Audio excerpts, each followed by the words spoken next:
One thing I really like about this bank is how much everyone genuinely cares about their customers and about the community and about each other. Always trying to put ourselves in the customer's place. What would I expect if I were the customer? And then we try to take it up a few notches from there. And it's kind of like being part of the family when you're banking with us.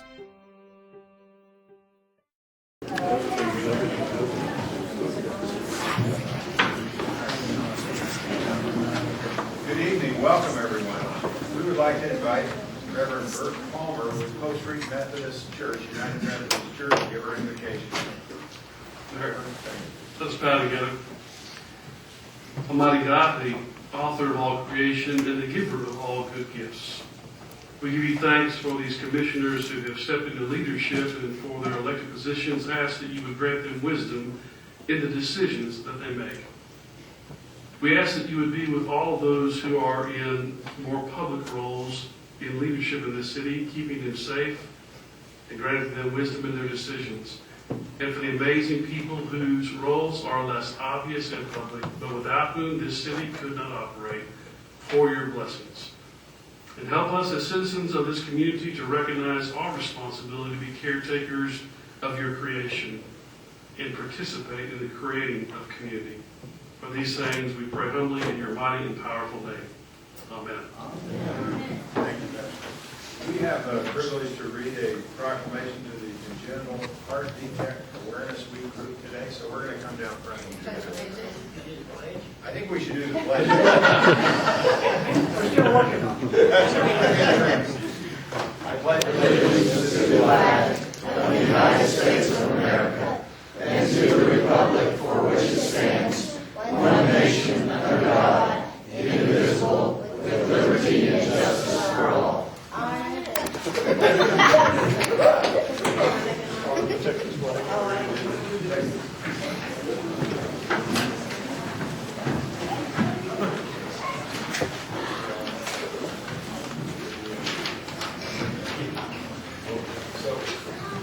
Is there anyone here with the High Plains Native Little Hearts today? Somebody come and represent the group. Everybody come and represent. Yeah, y'all Come on, right here, please. We'd love for you all to come up. I'm going to read the proclamation first, then if somebody wants to say a few words to let us know a little bit more about the organization, that would really be appreciated. What a good looking crowd. This is an issue that I have special concern about every day in my vocation. And we're looking at babies' hearts every day at our office. So, let me begin. Whereas congenital heart defects are the most frequently occurring birth defect and the leading cause of birth defect-related deaths worldwide, and whereas over 1 million families across America are facing the challenges and hardships of raising children with congenital heart defects, whereas every year 40,000 babies are born in the U.S. with congenital heart defects, and whereas some congenital defects are not diagnosed until months or even years after birth. Whereas undiagnosed congenital heart conditions cause many cases of sudden cardiac death in young athletes, and despite these statistics, newborns and young athletes are not routinely screened for these kind of problems.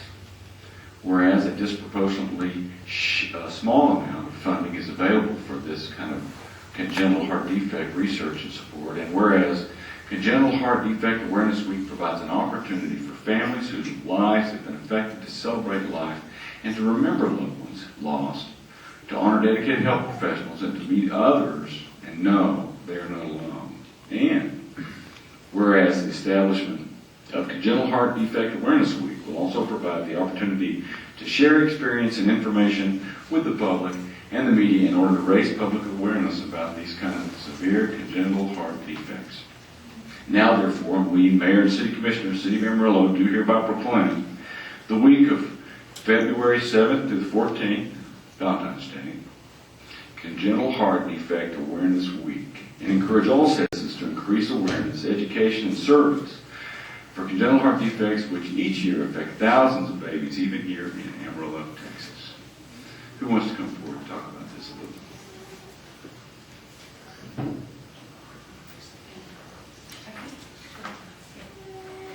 and my name is Jamie Snyder, and I'm the group coordinator for High Plains Middle Hearts. Basically, we are one of more than 70 chapters nationwide through the Middle Hearts Corporation. And these are children that represent kids that have had open heart surgery.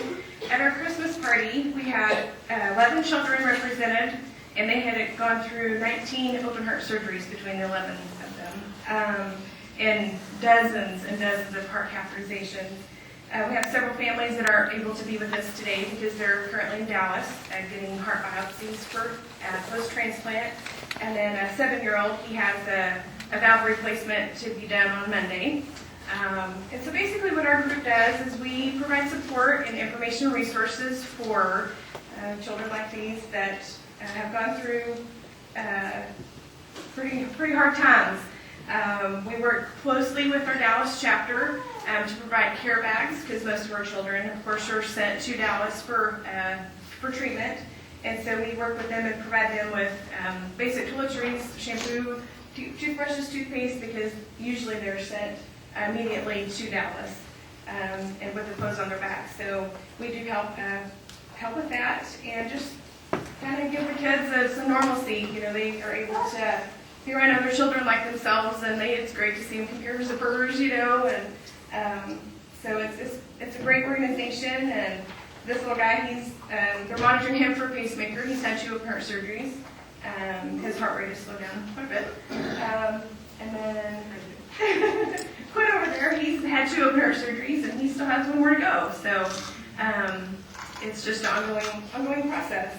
I want to thank the Mayor and the City Commissioners for allowing us the opportunity to be represented. Oh, here's 1 more. She's got 2 children with heart defects, actually. So, sometimes it does happen more than one child. So, Minute Hearts is a great organization, and we love being part of them. So, thank you very much for the opportunity. Appreciate it. Thank you very much. You young people know how brave you are and how important you are to our city. You're very brave, and we're proud of you. Okay? Remember that. Thank you. You're very important.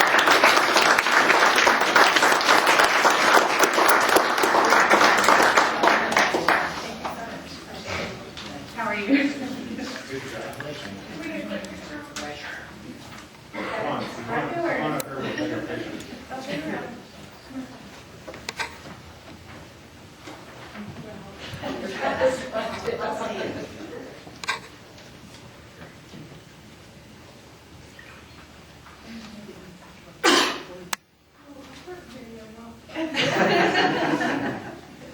Whoops. We charge extra.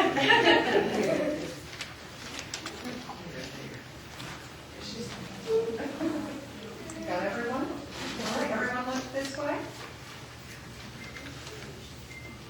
Can we get 1 more just to play it safe? Thank you. Thank you very much.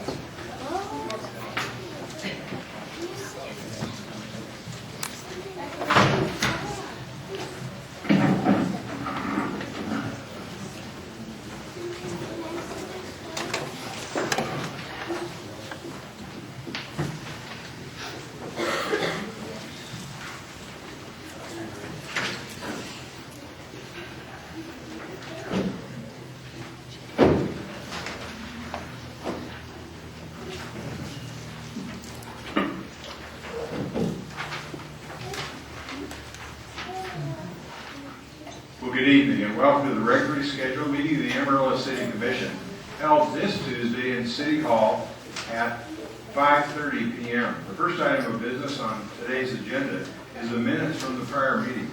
Those minutes are related to the minutes for January 29th, 2013. We were presented an amended copy of those, and I'd entertain a motion if there are no questions or other corrections. Mr. Mayor, I would move for approval of the amended minutes which eliminated Commissioner Jessica Hayes' phrase. Said that she was here, she was. Anyway. that amendment. I second the motion. A motion and a second for the minutes as amended. All those in favor signify by saying aye. Aye. Opposed? That passes with a 5-0 vote. The next item of business is ordinance number 7391. This is the first reading of an ordinance changing the zoning of lots 1 through 7 and lots 12 through 17, Block 1, Western Plateau Edition Number 1, in Section 6, Block 9, BS&F Survey, Randall County and Plan Development District 358 and Residential District 1.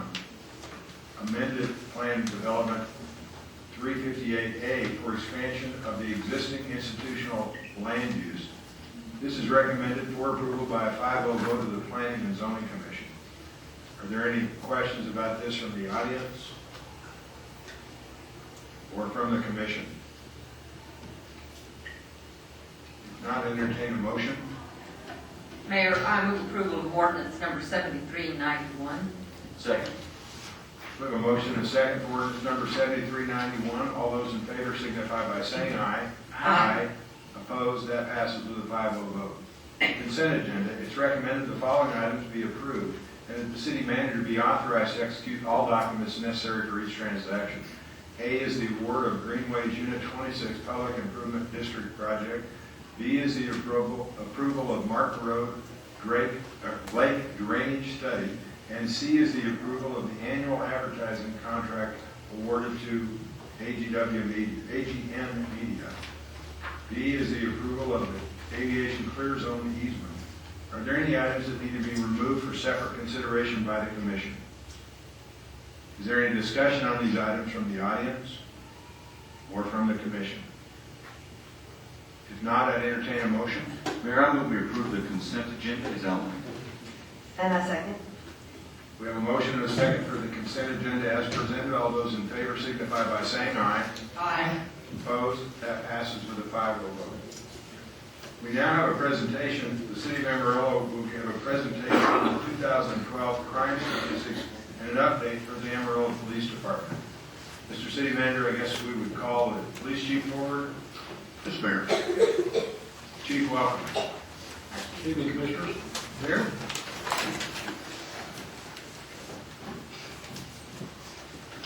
All right, what I want to do is give you a little update of the activity of the Amarillo Police Department for last year.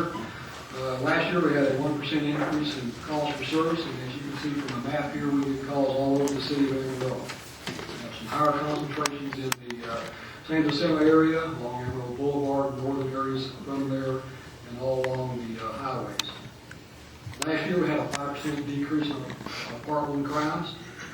Homicide stayed the same, but we did have increases in rape, robbery, aggravated assault, burglary, and stolen vehicles.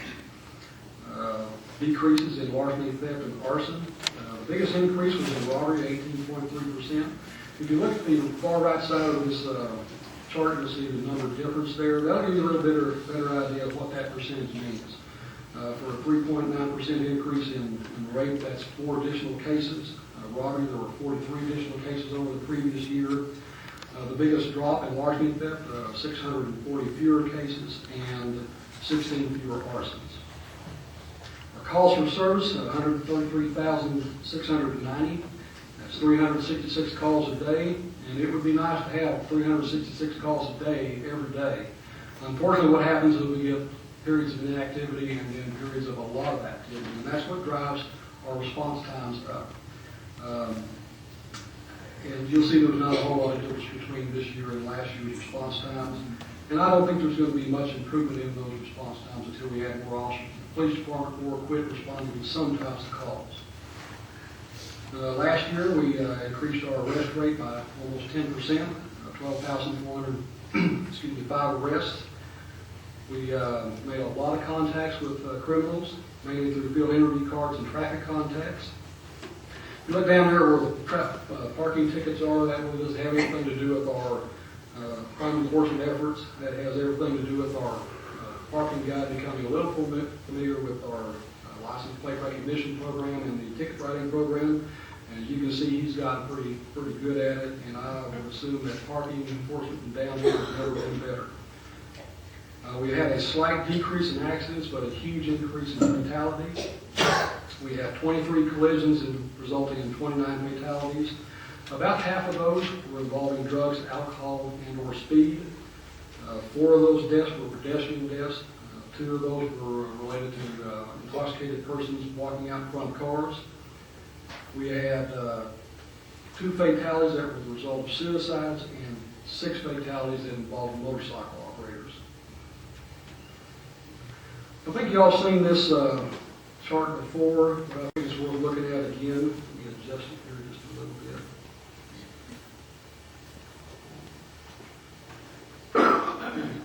And this is a depiction of our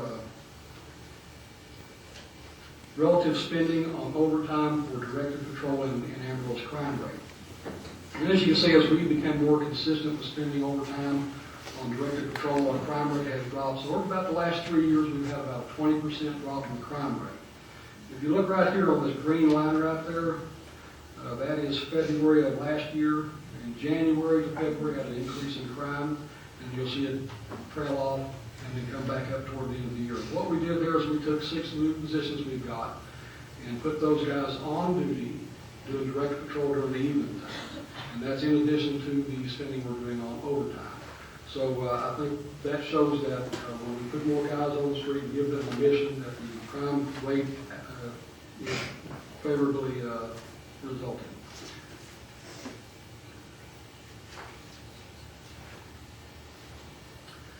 And I'll tell you just a little bit about direct patrol. What that really is we give officers a specific mission to go out and work in a specific area of town. And their mission is to reduce crime and maintain order. And the guys at the top of our list for directed patrol are our cops officers. They get a lot of assignments on directed patrols. Just give you some examples. We assign them to the parks during the summertime. Elwood Park, Hamlet Park, Thompson Park, and Bowman Hooks Park all have permanent assignments for directed patrol during the summertime to reduce violence around those parks. We assign our cops officers to patrol other bars. If you remember Foxes, we were having a lot of trouble out of those last year. Since that is currently shut down due to their efforts and the efforts of some of the citizens around that bar. And they have other assignments such as drug interdiction that they do. We also assign our motor squad do directed patrol to help in the parks. They also do some directed patrol around the schools when we get threats of violence toward the schools. But some other examples are we have officers on overtime that perform bar checks along the bars up and down Amarillo Boulevard and some other areas to help reduce drug use and violence. We use officers on overtime and on duty. That's the 6 that we talked about to patrol hotspots where there are high rates of burglaries, auto burglaries, and robberies. And they specifically target known criminals and drug users, and they use every legal means that we have to put those active criminals in jail.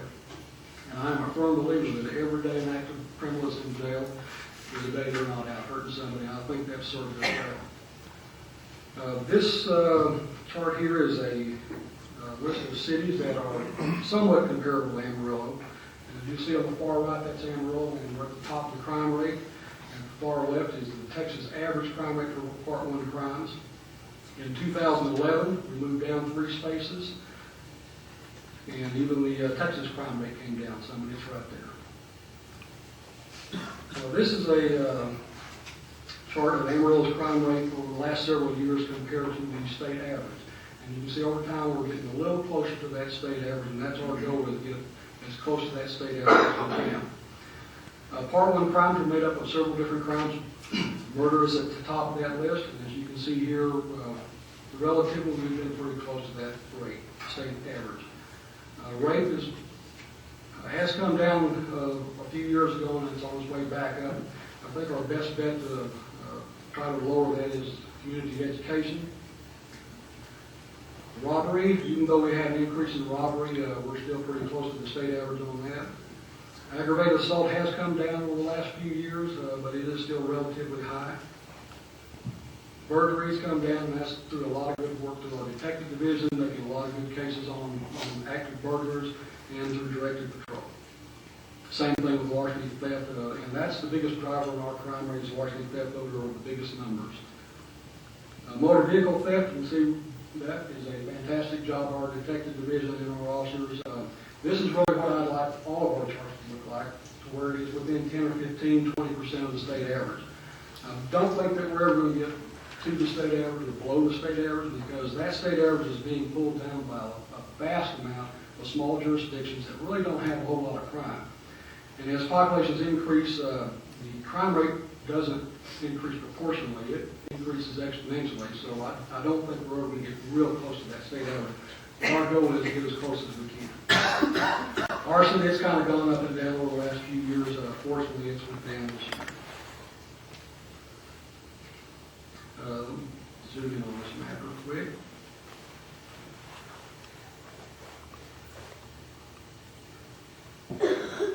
This map is a hotspot map of calls for service, and that's in red, and the yellow one is property crimes. And you can see there's a lot of activity up and down Amarillo Boulevard, San Jacinto, up and down that McMaster's, or Georgia Street, and along the highways. This next map, the blue areas are violent crimes. A lot of activity up and down Amarillo Boulevard, San Jacinto, down on Georgia Street, along the highways. And this last map is just all three of those combined, the violent crime, property crimes, and the calls for service. And this is what we use to do our direct control assignments. We'll look at the worst places on this map and try to direct our officers to those areas to try to reduce crime in those areas. Chief, would you mind maybe zoom one more time on that? Thank you. Can I hold that there for a moment, if you could?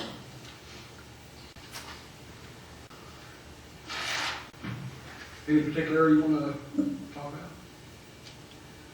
I have a question. Sure. Because of what this map says to me, and that is, seems like every time someone gets a chance to take a shot, take a crime in downtown Amarillo, this map doesn't say that. No, there is, if you look right in this area here, that's the bars down in Amarillo, and there's some activity down there that kind of comes and goes. Certainly during the summertime, there's a lot of activity down in there, and there is some crime down in there. This area right here, that is tidal resource area, and further on down the street, which attributes to some of that. But the numbers there, it's difficult to say what they are off the map. We'd have to actually look at the data behind it to give you the numbers. But the biggest numbers are going to be up here on Amarillo Boulevard in that area, and in San Jacinto.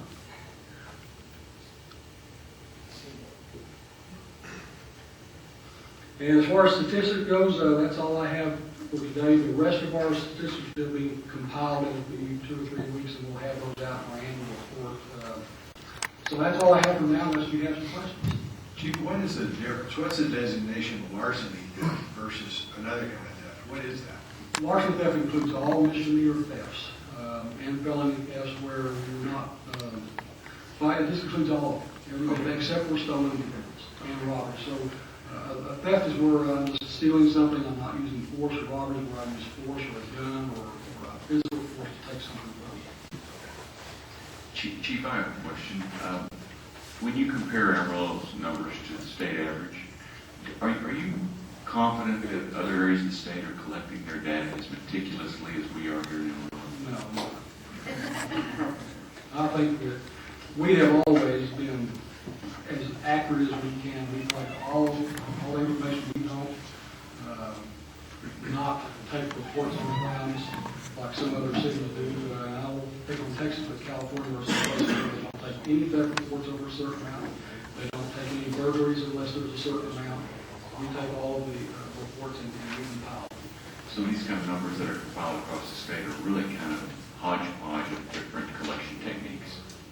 Well, or are they fairly standardized? It's a standard collecting. It's just what does the jurisdiction do with their numbers? Do they honestly report? That's the question. And Chief, you were talking about the your idea of bringing the rape rate down is to have some education. Is there some dedicated education to that right now, or you have plans for that? Well, we're going to certainly look into it, and that come through our crime prevention guys. A lot of the wrecks are attributed to people who know each other, and so there's really going to have to be some education in that, because there's not any way that we can go out on dates with people or surveil people who are out like that.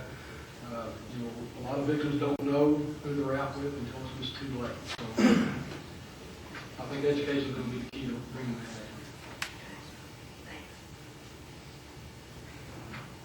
back. Thank you, Chief. You're welcome. We now have our city manager who's going to give us a City of Amarillo economic update, and I think we'll be excited to hear about this. Mr. Atkins.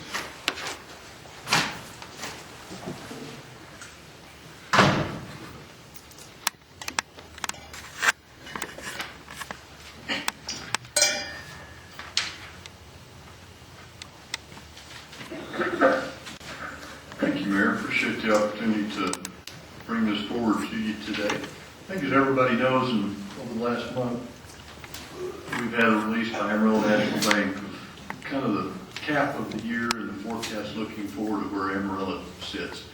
Excellent, very detailed deals.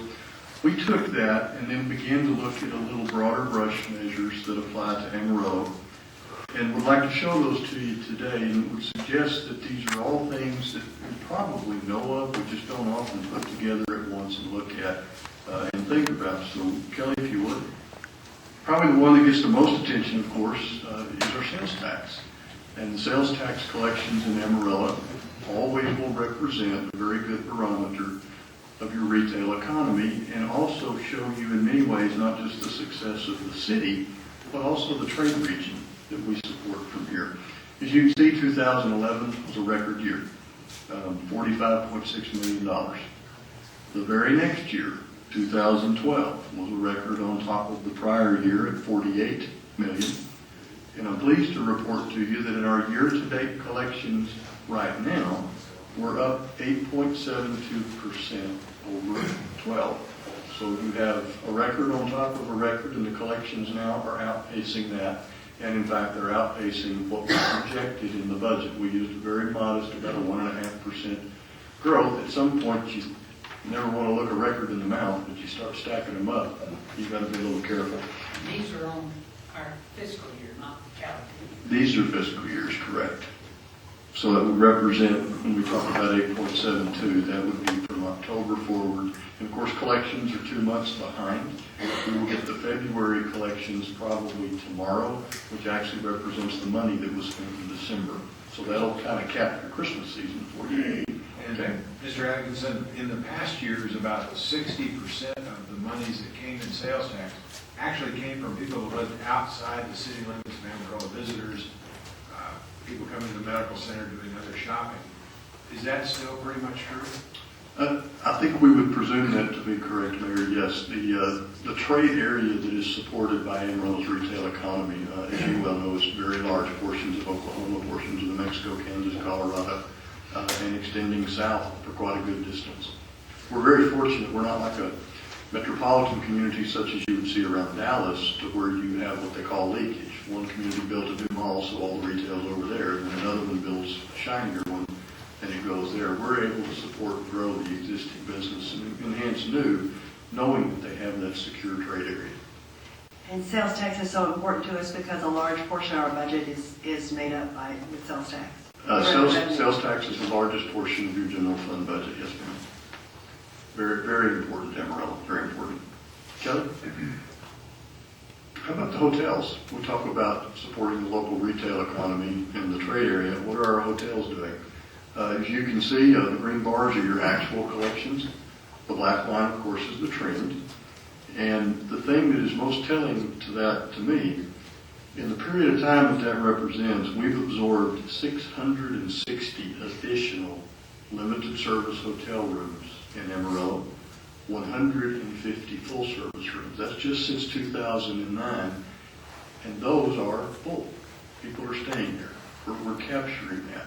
If you turn that into a straight line, that black bar represents about a 3% average annual increase, and that includes the down year that you see in 2009. How about appraised values? This represents, of course, the property within the city limits of Amarillo, and what value does the appraisal district set on such? Amarillo has long enjoyed very slow, stable, steady growth, manageable growth that protects property values, growth that allows infrastructure to come along with it and keep us moving. The thing I like about this, 2011, our building permits started up very dramatically, $276 million. These numbers here are calendar year. 2012, the building permits were up to 346. The Amarillo National Bank forecast estimated you were looking at 390 in the current year. So you definitely have a recovering economy in terms of property sales, largely real estate, but certainly commercial industrial as well. I think that's all very favorable. Thanks. How about you down? Yes, sir. If I may interrupt, here again, this has to do with this slide.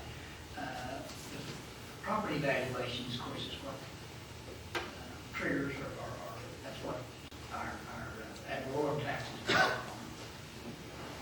And that compared to sales tax, just to throw that out as an example, the property taxes don't even generate enough money to pay the chief's budget at the police department. Is that correct? That's correct. 100% of the funds that you collect off of the property tax is less than the budget for your police department.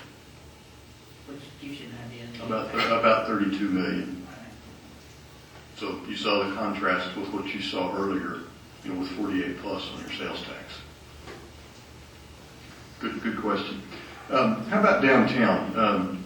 TIERS was created back in 2007.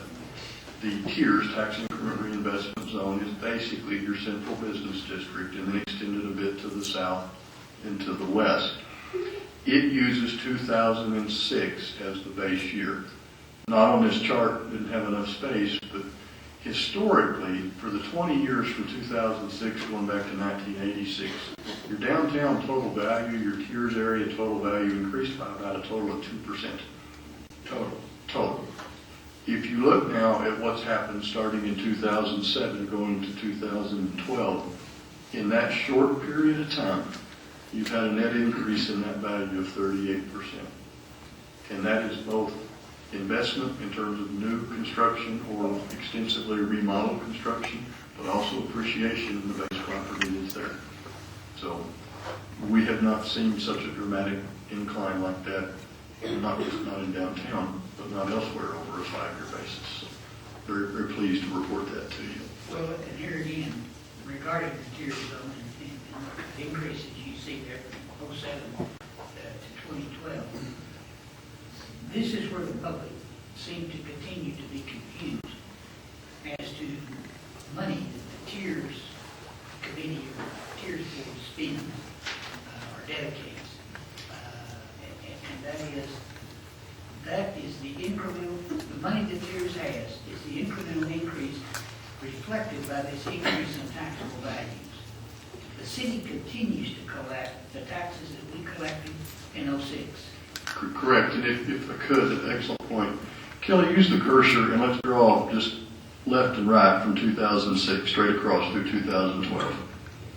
And I like that point. I'll put a bar on here. There you go. Yeah. Everything as he's moving across that and below represents the 2006 value, and the city still has all of that revenue for all of its general fund purposes. That's good. What is above that line, I don't know if y'all have tried this, it's really hard to see out here. Everything from that wonderful black line that Kelly has just appeared and below, representing the 2006 base, that revenue each and every year comes back to the city, as it always did, and is used for the general support and maintenance of the city. And the county. And the county, and the school district, and the college, and the water district, nobody has lost on that deal, nobody. Everything above that line, the tax revenue that represents, that's the portion that goes back into that tier to be spent inside that zone. That's where you get the downtown pays for downtown. That's where that starts. For the public good. For the public good. And when that tier is over, that money continuously then flows into all of it then flows into the general fund. Exactly. However big that gap now becomes above that line, when the tier zone expires, each of the taxing entities realize 100% of whatever that bar represents at that point. So without the tier zone, we probably would have stayed steady or started to drop because we heard of other things that were, there were a few businesses moving in downtown and more moving out. I think the 20 prior years is a pretty good It indication. would have gone the same way. We never, that's newfound money that was never created before that was instituted as a tier. Exactly, it's investing in itself, and that And then it investment stays with appears us to work. forever, Yes, sir. forever. Okay. How about unemployment rates? We had to stop this at some point, so we stopped it in November of 2012. At that point, Amarillo had a 4.3% unemployment rate. The state of Texas was at 6.2, and the United States was at 7.8. Since this has come out, we actually have the December numbers for Amarillo. It's 4.1. So your employment continues to rise. The people that are working, the jobs that are available are there. Good. A few other points to think about. Some of these I know we talked about when we did our budget this year. Amarillo has a 32.009 cent tax rate. That's what generates that 32 plus million. That's the lowest amongst the 19 peer cities that you find when you look at Amarillo compared to statewide statistics. Amarillo has a AAA rating on its general obligation debt. We have a AAA rating on our water and sewer. I think most important beyond that is compare yourself now to a bigger sample. That's one of only 28 cities in the entire country that has both. That's one of only 5 in the state of Texas that has both. Mr. Adkins, didn't you say that was out of a pool of 33,000 cities? We're one of 28 out of 33,000 cities in the United States. We're rated higher than the federal government now, aren't we? Yes, we are.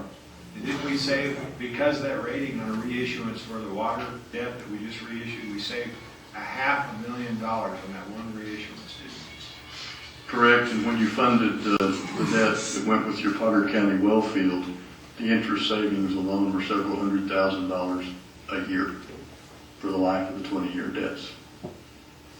If we could, let's look at the next slide. This is taken straight out of your most recent ratings report. The city was re-rated by Standard & Poor's and by Moody's as well in November of 2012. Won't go through reading the entirety of that to you. I did bold some things that I'd like to point out. Standard & Poor's added what's called a stable outlook to your rating. We did not have that prior to preparing to do those 2 small issuances in November. And then their comment, their opinion as to why they affirmed the AAA and then added your stable outlook is the city's role as a regional retail, medical, and service center, stable and diverse economic base, steady property tax-based growth, we've seen that, consistently strong financial performance and position, and a low overall debt burden. Those are not our words. Those are not words from any of your local economic development corporations or any such. This is a national rating company that examines debt across the entirety of the country. So, Kelly? And I might add that this rating not only grossly helps us when we have to go to the credit market to borrow money, but that carries on over because in our participation in Cremwell, which is our major water supplier, and we're the major partner in Cremwell. We have something around 40% of Cremwell South is Amarillo City of Amarillo. Brad Lubbock is like around 37 or 38%. Correct. But because of Amarillo's credit rating, it allows Cremwell to borrow the money that they have to borrow and kind of piggyback off of our credit rating because we are in that credit. That's correct, Commissioner. In fact, if you read their rating reports, you'll often find Amarillo directly referenced in those. Which helps the 11 other cities in there, including others.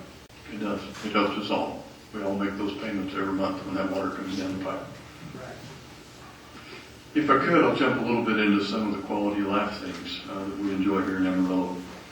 We're the 17th best performing U.S. small city out of 179 metro areas. That's in the Milken survey.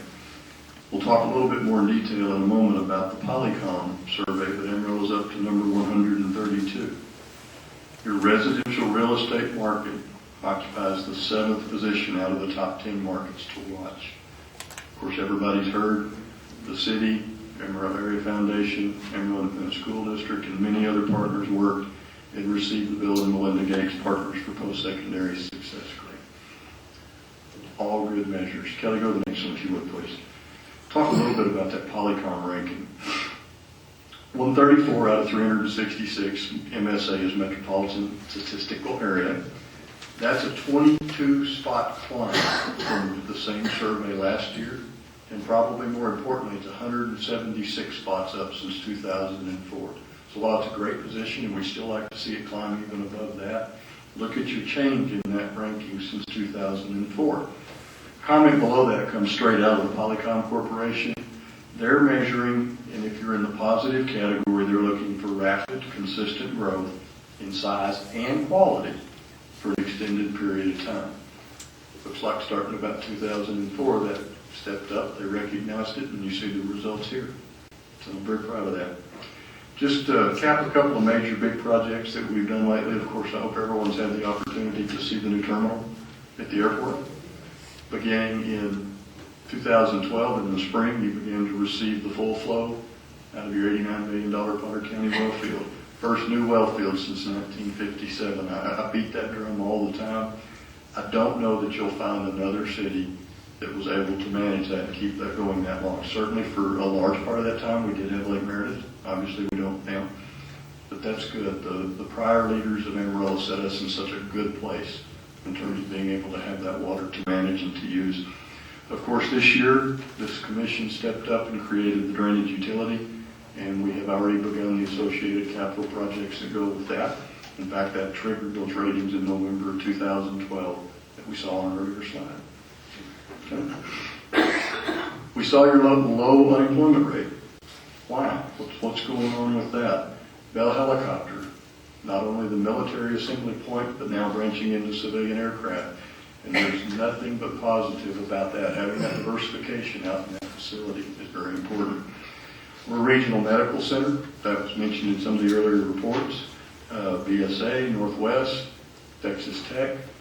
It's all out there. It's all right here in this town. Next. Regional Educational Center. The home to Amarillo College. West Texas A&M has a campus now in Amarillo, in fact in downtown Amarillo. Texas A&M's Extension and Experiment Station is here. Bushland, Texas hosts one of the largest USDA or United States Department of Agriculture's Agricultural Research Service facilities. If you had a chance to see it, it's there on the south side of the interstate as you go out that way. Texas A&M Veterinary Diagnostic Laboratory. Texas Tech University is doing an engineering master's degree program here. The higher education opportunities in Amarillo continue to grow. We're very proud of that. Some other employers, we've all heard and seen these, just nice to put them in one place. I do like to point out the next time I show this to somebody that's not from Amarillo, they can't argue because we're the only city that can put nuclear weapons on that page. AIG Insurance, Atmos, Excel, Pacific Cheese, Affiliated Foods, Benny Keith, Tyson, Pantex, the list goes on and on. Next. To kind of conclude, we enjoy a very, very enviable financial position, and I would add that's an enviable financial stability that you have in Amarillo that you're not seeing everywhere else. All of the metrics that you've looked at today point to not only your strong economy, but the stability and that good, manageable growth that goes with it. You saw today, you've seen in other publications, that's been noted now by others. That's to be recognized. And I think it tells more not when we stand up here and give you numbers that we've created, but when we're able to look at what others have done for a much broader area. Mayor, Commission, with that I'll conclude unless you have any questions. Chair, that was a really good presentation, and I would think that us, Dave, with the AEDC would want a copy of that so he can make calls on people on showing the quality of life issues in Amarillo being so good, and what a good, enviable position we sit in, not across cities in the state of Texas and the nation. Thank you. If he got in here behind me and I didn't see him, it's very much time then for me to acknowledge Mr. David had a lot to do with this presentation. And a lot of those accomplishments are through the work that he, his board, and his staff have done. You know, I think it's important to recognize, too, the forward thought of our community. Back in 1989 was one of the first communities in Texas, if not the first, to form an economic development, and stuck with it. Others have gotten in and out. We stuck with it.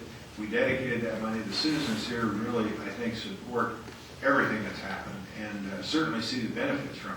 If you just think about what Bell has poured into our economy, and then you take all the other businesses and what's to come in the future, you can't quantify what's happened. And I'm very, very glad that the citizens have supported that throughout this time period. It's a pleasure to work in the city and be given these positions by the citizens when they support it and continue to support it. It's very gratifying. Yes. I may want to heap a little bit of praise, or a lot of praise, on our staff. Dean, is your news public yet? Excuse me. Is your news public yet? Well, it is going to be in a minute. It certainly could be, since he's had an opportunity to tell y'all. Well, of course, Mr. Frigo is an assistant city manager, but he has been in charge of our finances, and he has been with the city for 35 years, and is an absolute genius guru on municipal financing. And I'm going to give plenty of credit to the rest of the staff, but Mr. Frigo has been very instrumental in creating these numbers. And it's not the five of us that come and go here. It's the staff that make these kind of numbers possible. And that's why I get so upset when we have naysayers that criticize Amarillo and say that we're upside down and say that we're financially goofing off and the city is not being well run. That's all bull. And the numbers prove themselves. And I can't think of any numbers that disprove them. But I want to give credit where I really think the credit is due. We have blessed, this city is blessed with a great staff, all the way up and down the line. And the numbers that you saw from the police department, those are significant. Things like that are what make this a great city to live in. Commissioner, thank you. You're 100% correct. The financial Dean has been the leader of our financial policies. He's the one that keeps myself, everybody else in line. He knows where every dollar is, and he's largely to credit for almost everything that you see on there. You know, once he does retire, he begins to contribute to the sales tax base a little more. But He knows where every dime is. yeah, exactly. And he gets giddy. And when we say that he has turned in his resignation, he's been retiring the end of this month. End of February, and it's going to leave us all with a big hole. The breadth of his knowledge is absolutely amazing. Mr. Frigo, I want you to stand up for a minute. Come on up here. This man's worked for us since 1977, and I would say if you were born in 1977 or later, would you raise your hand? I can't raise my hand. A third of the room probably was born after that point, and he has dedicated literally his life to operate this city properly and save us literally millions and millions of dollars. And there is no question in my mind, or any of these commissioners, nor any of the other staff, of his guidance and leadership and dedication has produced unbelievable results for our city. I will tell you a short story. We went to Standard & Poor's and Moody's and talked to them about our base rating. And those men who are expert, looking at our city, scrutinizing everything, leaned over the desk and looked at the financials and said, "So where's your debt?" And he said, "It's right there." And they said, "No, where's your debt?" And he said, "It's right there." And they said, "But that's not a city of your size. That's $27 million in debt. Where's your debt?" And he said, "That's it." And they said, "Oh my gosh." They got a little less sophisticated when they realized, and comparing a town of our size in Texas could have $275 million in debt. In fact, there are others that we can name that do have that. We have $27 million in debt tied to our general obligation money, our property tax. The rest that we have is tied to revenue streams, very well managed, very completely covered by the things that Mr. Frigo has crafted to protect our citizens.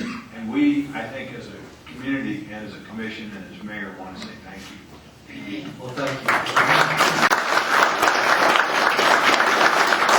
That's very kind of me. I have a wonderful staff, and I've been very fortunate to have a great staff, and we've had excellent commissions the whole time also. So thank you. But I'll tell you, if you ever go traveling with him, he's cheap, and he'll get you the cheapest and the food won't be very good. He's darn proud of it. Right? He's proud. Thank you, Mr. Frigo. He's got 24 more days. That's true.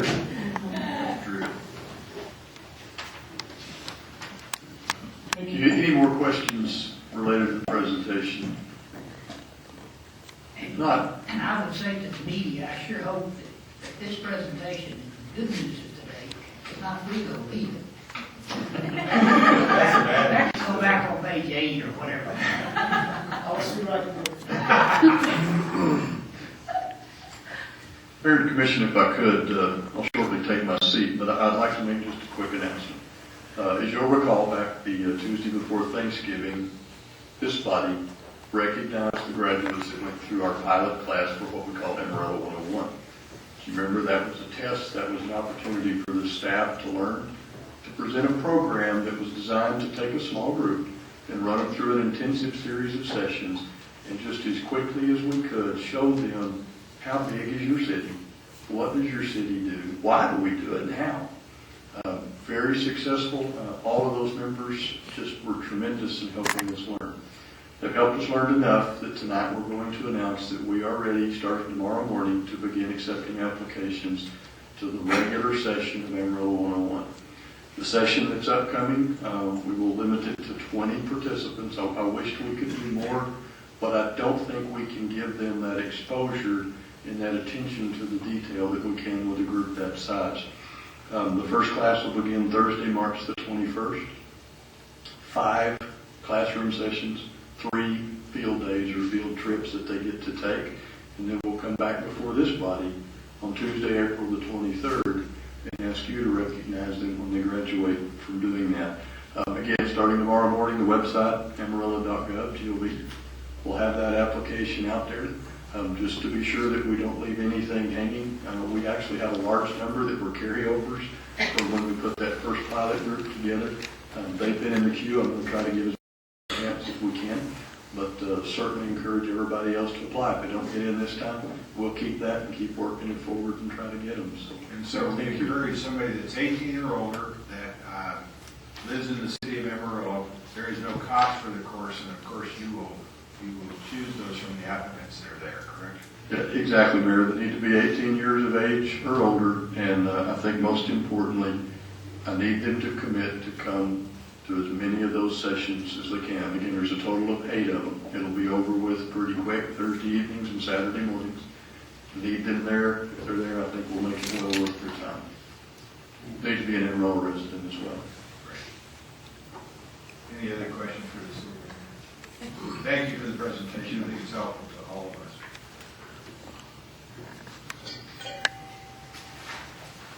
Okay, well that concludes the agenda for today's meeting of the City Commission. It's our customary at this time to allow citizens of the community with matters not on the agenda pertaining to city policies, programs, or services to speak to the Commission. And the floor in just a moment will be open for that. Sir, can I ask you, if you don't mind, to take your seat for just a minute? Sure. I want to ask the young people in back if they would mind standing up and identifying themselves. I tell you that it's very important what you're doing. Are you here in regards to citizenship in the nation or the community? Is that what you're studying now?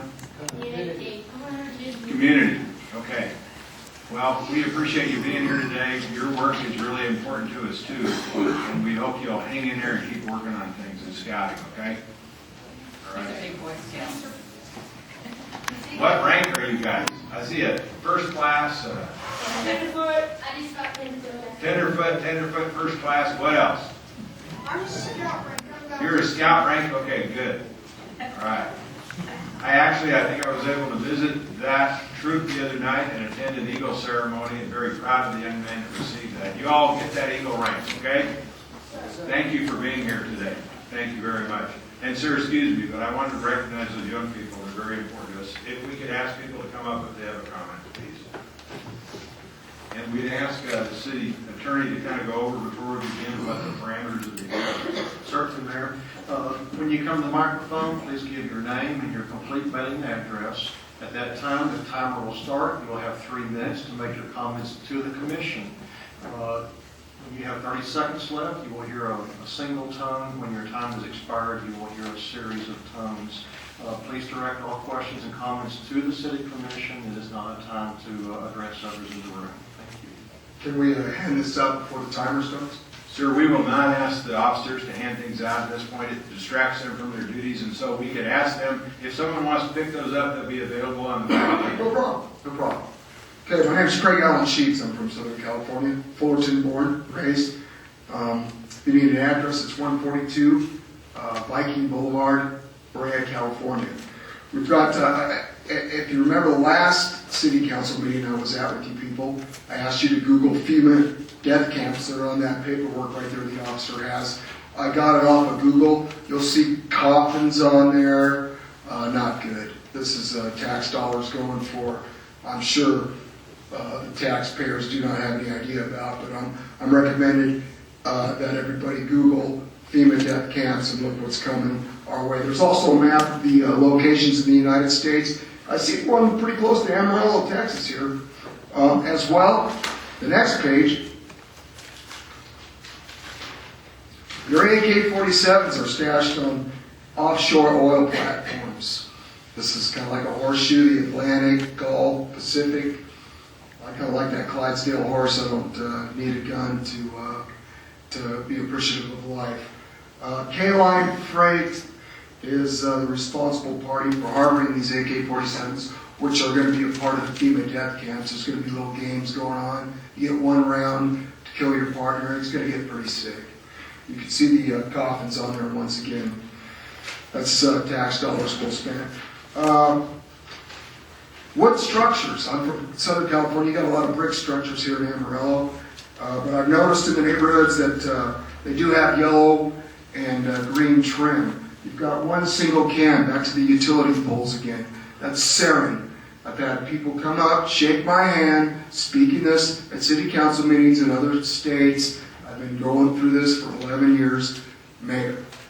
Yellow and green homes, concentrate on, maybe the officers might want to pay attention to what I'm saying. And when they're patrolling the neighborhoods, you do have wood structures in this city of Amarillo. And I've noticed that they are green and yellow with the single cans. Typo, blood type would be something to recognize. And then the last part, Marianne Sheets. She's my mother. Vulcan. Look up the word Vulcan. She is a Vulcan. And right now I'm 13 years clean of cocaine. November 4th was my birthday.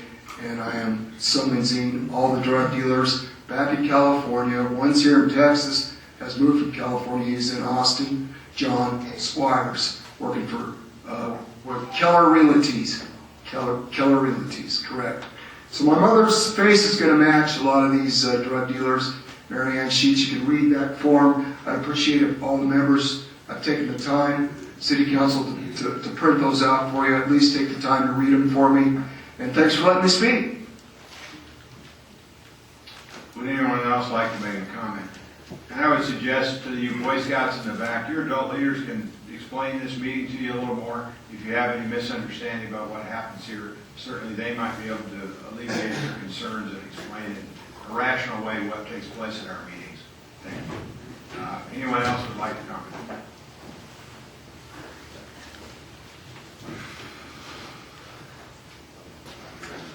Good evening. David Cossey, 1014 Cimarron. Sir, your address, full address, please. In Canyon, Texas. Thank you. Something that came up during the last presentation, I was just curious on the tier zone, with the great success, because it has shown great success, why that's not citywide. It can't be. It is limited to a percentage of the base area, and I think it's 17%. It also can't, in that area, contain more than 10% residential. No, but no, It's stipulated by state rules. Okay. That was off the topic. And then the last thing, I noticed in the media on Friday that the police department mentioned that of a city of our size, they needed about 45 more officers. They're looking for a 2 to 1,000 ratio. Okay. Well, I'll hand these I forgot to hand these to you a while ago, but I was doing some math last night, and I'm a big fan of safety. I mean, I've said it numerous times to numerous signers of the petition that's going around that I don't condone any kind of texting while driving. I've mentioned numerous times that I don't even think most people should talk on their phones. most people probably shouldn't even drive based on some of the issues in town. But I was going to point out some benefits to removing the red light cameras. Since 2008, the red light cameras have generated about $4.1 million in revenue. Unfortunately, only about 30% of that revenue remains local. The rest of it either goes to the state of Texas or to companies based outside the state of Texas. Just doing the simple math, the first year in 2008, we could have hired 5 new officers. The following year, 6 new officers, 7, 9, and 10 in 2012. That would have been a total of 37 new officers out of the revenue generated by the red light cameras. I listed some things that would have been beneficial from those new officers. For example, a bank robbery recently on Amarillo Boulevard has a camera that's 1 block from that bank. The great thing about that, you could actually staff at all 6 camera locations 24 hours a day, an officer instead of a camera. Not only would they be able to respond to other urgent needs of the city, they would also be able to do what their cameras do as well. But they'd also be mobile. I've noticed that there was about 3 months of study to determine the new locations of the red light cameras. With officers, you can move them immediately. They would be functional all the time. So there's a lot of things that I wish that the city would consider, and one of them on possibly a future agenda item is to end the red light camera ordinance and dissolve those contracts with companies that aren't based inside the city, so we could also keep a majority of those funds local. Thank you. Mr. Costi, you said, and I think you slipped there, you said in our city, but you live in Canyon, correct? Sure. Okay. Well, I just want to be sure. I just asked, that's fine. Thank you. To clarify, the reason I brought up our city is actually based on your economic study a while ago. 60% of Amarillo's ability to spend money comes from people like Canyon, Border, and outside of the city. And not only have I had significant support on the petition from people outside the city for the cell phone ban, I would definitely weigh caution on the commission to kind of discourage outside spending in the city. And a lot of folks feel that it is very discouraging, since they not only work here, that they're not able to talk on their phones on the way to work, that live in Canyon, Border, other areas. So that was the purpose I said our city, because I have family here also. Great. Thanks. Thank you. Anyone else have a comment? Sir.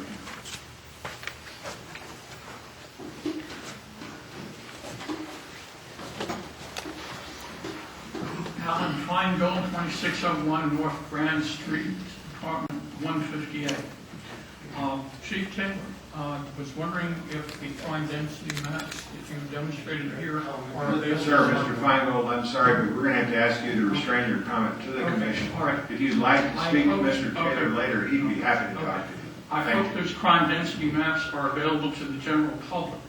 As one can observe from looking at them, the rates of crime of highest density are in the San Jacinto district and along Amarillo Boulevard, roughly between Mirror Street and Grand Street. And I believe historically, if this were studied, you would find that this goes back at least 30 years. I know that the city has been very hesitant to consider placing substations in any particular location, but I would highly recommend that you have a city commission meeting that is devoted to consideration of the means of reducing crime in Amarillo, and that in that session you give due consideration to the prospect of having substations both in the San Jacinto area and at or near Amarillo Boulevard at approximately the intersection of Philadelphia and Northeast 8th Street. Thank you very much. Thank you, sir.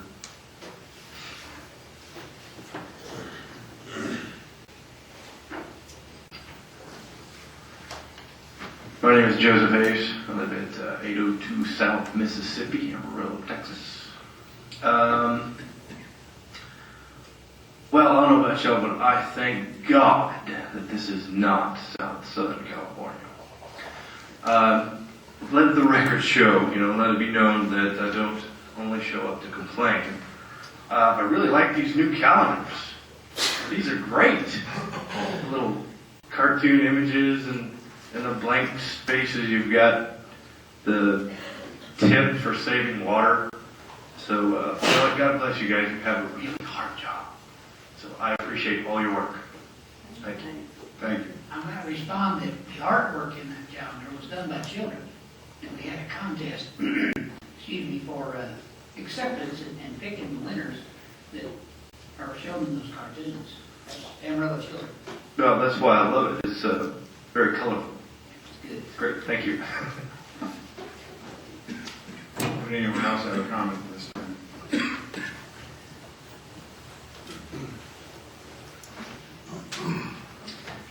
Good evening, Robert Tolliver, 4400 Southwest 3rd Avenue in Amarillo, Texas.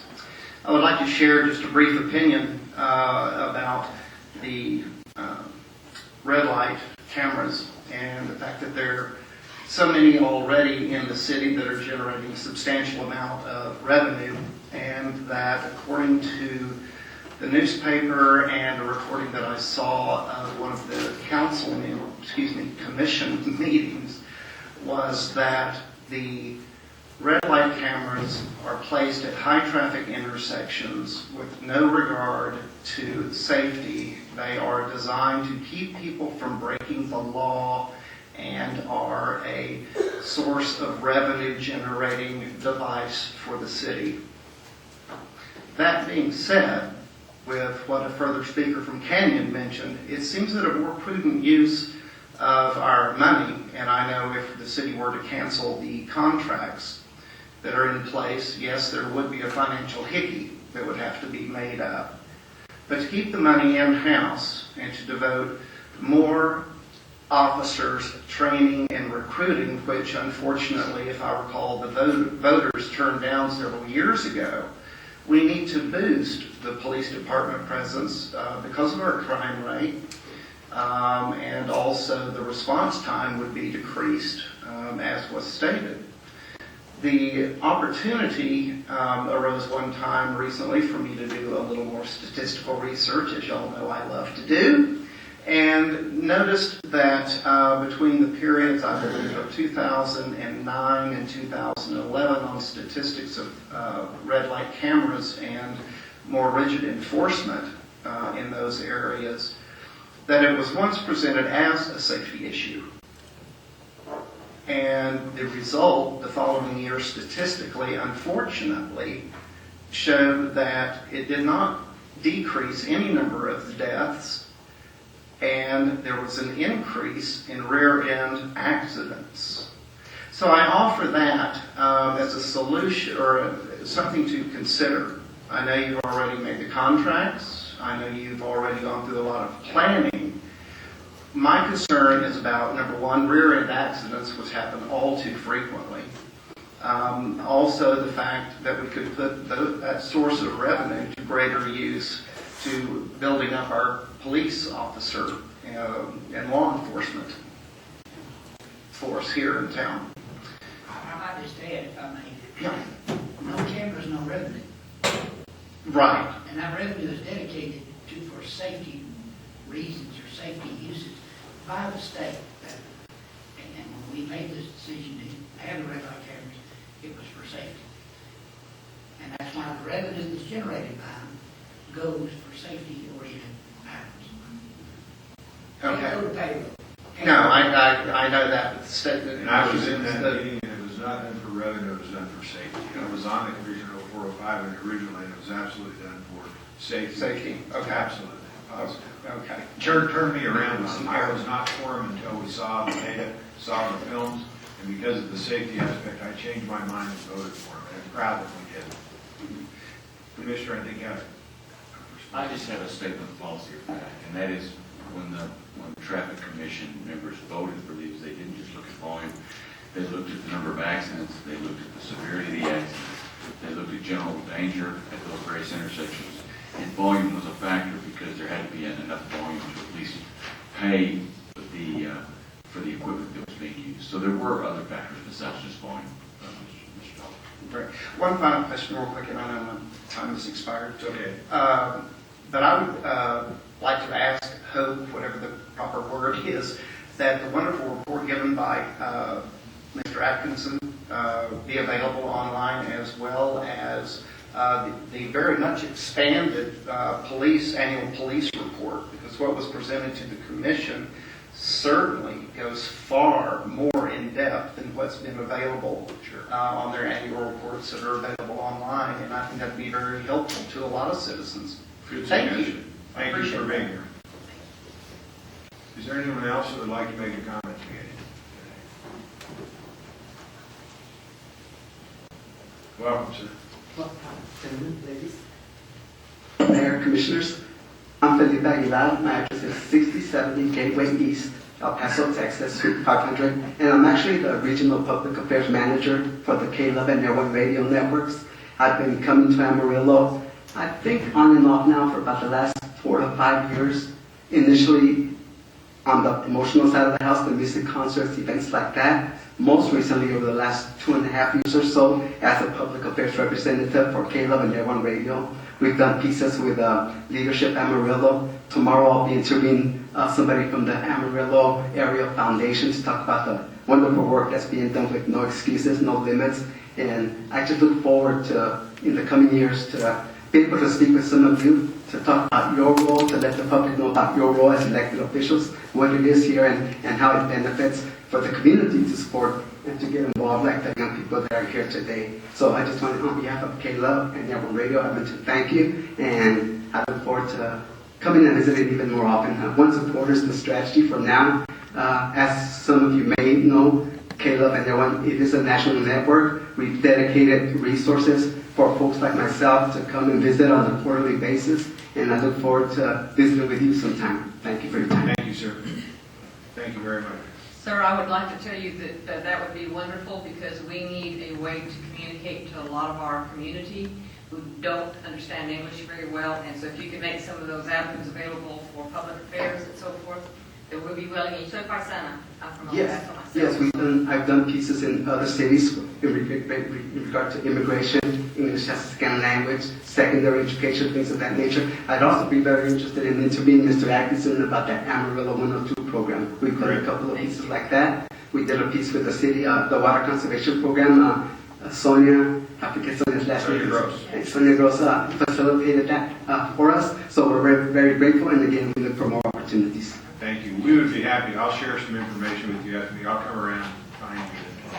Thank you. We'd love to have you more involved. Thank you. Thank you, Commissioner. Anyone else would like to make a comment this evening? Again, I want to thank the Boy Scouts for being here. I hope we didn't bore you too much. You got that rank advancement fulfilled for sure. Thanks for suffering through our meeting, and thanks for being here. We appreciate everybody's comments. We're adjourned.